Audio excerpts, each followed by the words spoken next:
Visual effects plays a really important part of this game in particular, even more so than the last two titles.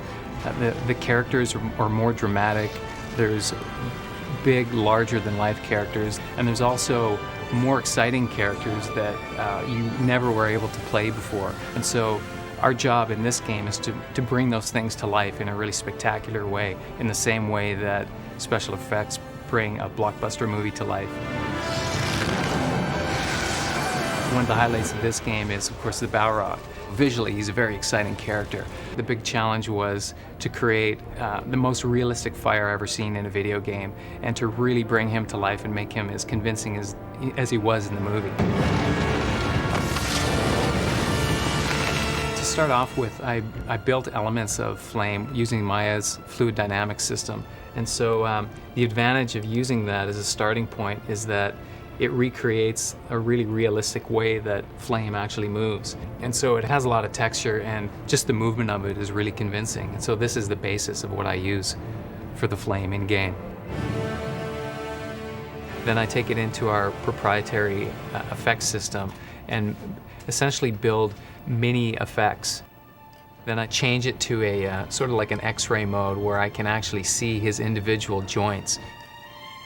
So here you can see the different bones within his skeleton moving. This line that's coming out from his hand is actually his whip.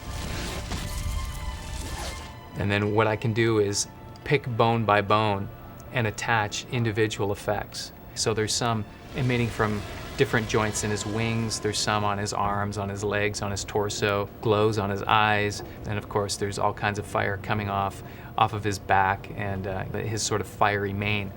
And then in addition to that, there's smoke that's pouring off of both legs, his torso, and his wings. So in total, there's probably 30 different miniature effect systems that all combine to give you the overall look of the Balrog. In previous games that I've worked on, once we start hitting around 2,000 particles, the frame rate starts to drag. We can push between 10 and 20,000 particles before we even begin to impact our frame rate.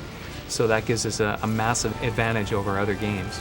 Typically in a video game, Flame is really recognizable as a looping, repeating pattern, and it tends to be really glowy and not very detailed. And so my goal was to make it have a lot of texture and a lot of movement and feel real and fluid and alive and dangerous. And so and I think we've accomplished that on this game.